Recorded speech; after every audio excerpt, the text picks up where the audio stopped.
Hey guys, welcome to Ratchet Goblin. In this video, I'll show you how to solo the Zul'Gurub 9 pack pool with almost 50 mobs in a single pool as a hunter.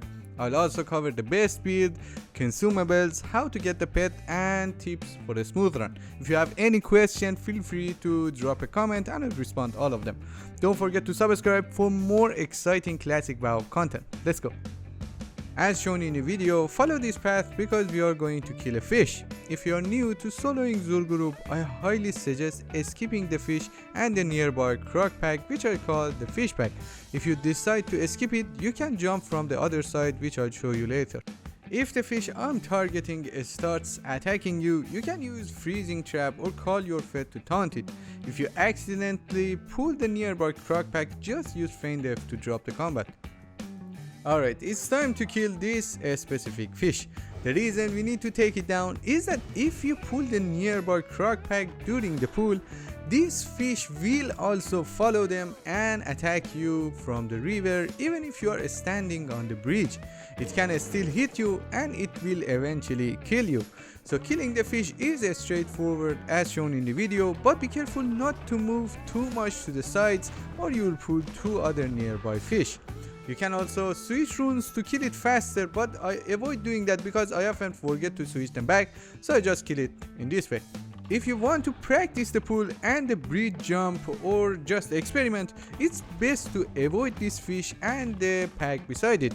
Lastly, keep it in mind that fish is likely to respawn, so if you fail a couple of times, you need to kill that again.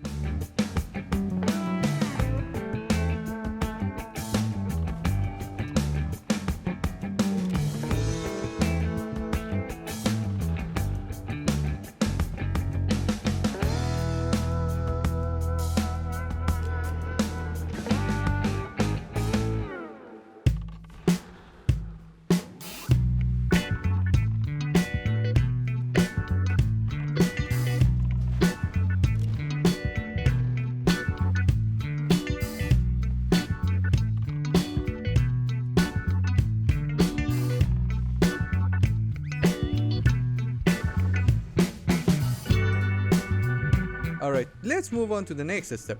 Follow the path again, and if new fish shows up, simply freeze it or have your pet taunt it so you can move up and exit the river.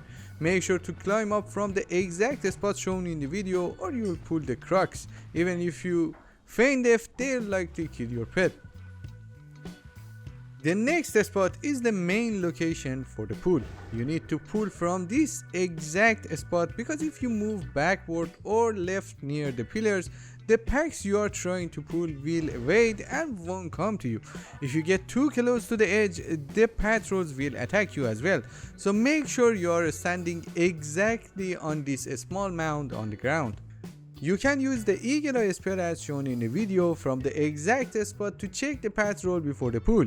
Usually after resetting raid you won't need to do this and it's the perfect time to start the pull. However, you may have to wait about 20 seconds if you skip the fish. In general, it's never a bad idea to do this. Make sure to send your pet when the patrol has already passed and it's not coming back. Let's go for the pull now. You can instantly use dive ability of your pet for movement speed. If you lose your pet during the pull, which is common, simply press the escape button on your keyboard to cancel the Eye of the Beast spell and use feign death to drop the combat. Before pulling the tiger pack, I want to mention that I highly suggest skipping the tiger cubs.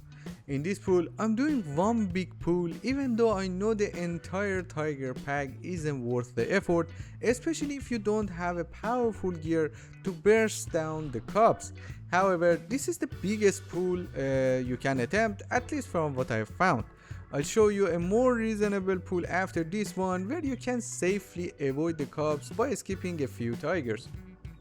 We are stacking these 3 packs at the location shown in the video. Cancel the Eye of the Beast spell by pressing the escape key and these packs will automatically put 2 croc packs on their way.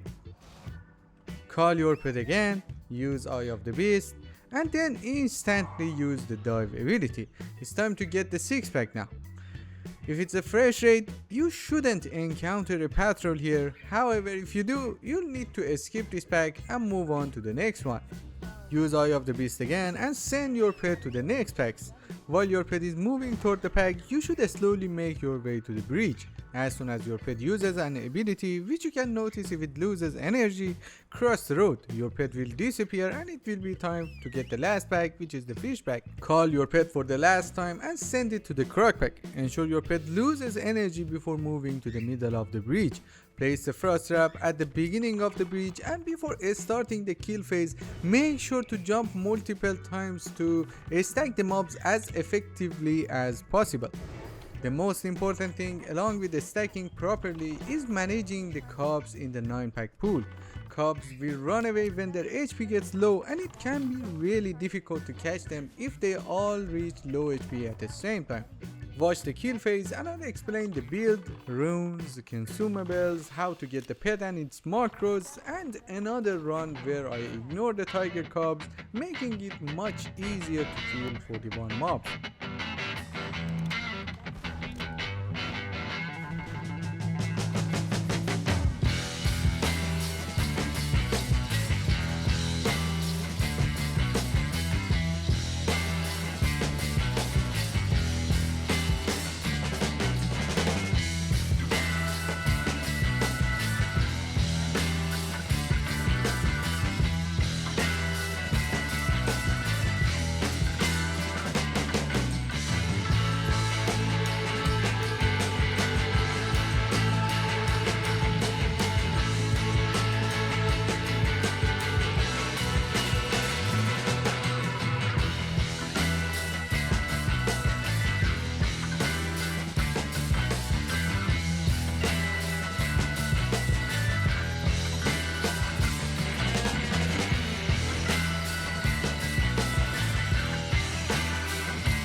Alright, let's talk about the build. I've had many instances where Feign Def didn't work properly, so I choose it for a specific reason. Deterrence and deflection are really useful when stacking mobs, especially when only a few are ahead. You can stay on the breach, tank a small pack for a few seconds, and then jump onto the rope. I don't pick entrapment because it can sometimes make stacking harder by trapping a target I don't want to, so I avoid that. Clever Traps is a must-have talent, giving an insane damage boost. Marksmanship talents are mainly focused on increasing the damage of explosive shot, Hawkeye gives extra range and aim shot is specifically for killing the fish. Bestial swiftness is essential because Zul'Gurub is an outdoor area and your pet can always run 30% faster. Pathfinding also helps you move faster. Improved Eye of the Beast is a must-have talent as you may need to control your pet for more than a minute at a time. For the runes, it's not much different from the Zul'Farrak, but Kill Shot comes a lot more useful here, especially for the tiger cubs if you are pulling them. Regarding consumables, once you get the hang of this farm, thanks to Feign Death, it's unlikely you ever die. You might fail the pull, but dying is difficult for a skilled hunter. Knowing this, you can basically use any consumable to make your run faster and smoother. While it's possible to do this farm without gears, having better gear makes stacking mobs a lot easier. For instance, if a small pack falls ahead, you can burn it down in a few seconds and get the pack stacked again. I usually bring 2 consumables for this farm, Elixir of the Mongoose and Limited Invulnerability Potion. The great thing about this potion is that for less than 1 gold, it can save a run that would otherwise be 100% loss. For example, if mobs aren't changing direction when you jump, there's no need to panic. Just use the potion which gives you enough time to reposition. Or if the mobs aren't properly stacked, you can stay on the bridge for a few more seconds with the potion active and jump onto the rope when 2 seconds remain. This makes the mob stacking much easier. Alright, let's go over how to get the pet. Before entering Zul'Gurub, make sure you've trained the dive tree ability if you haven't already. I got it from the bats in the Eastern Plagues and I've added a link in the description with a list of available pets you can train this ability. Once you have dive tree, head into Zul'Gurub. As shown in the video, use the pillar and you'll notice a platform on either your left or right side. Patrols will come and go from these platforms, and if you wait long enough, a solo son of Haka will eventually appear. You can freeze it and tame it easily. After taming the pet, you won't be able to teach it the dive ability immediately since your pet needs some time to bond with you. It usually takes less than 40 minutes, during which you'll need to spend time with your pet and feed it. The son of Haka can be fed with mage's bread, fish or other foods. The last part of the video, I'll show you an alternative pull where I skip the tiger cubs by pulling fewer tigers. This is how I currently farming Zul'Gurub. I hope you enjoyed the video and don't forget to like and subscribe if you enjoyed it.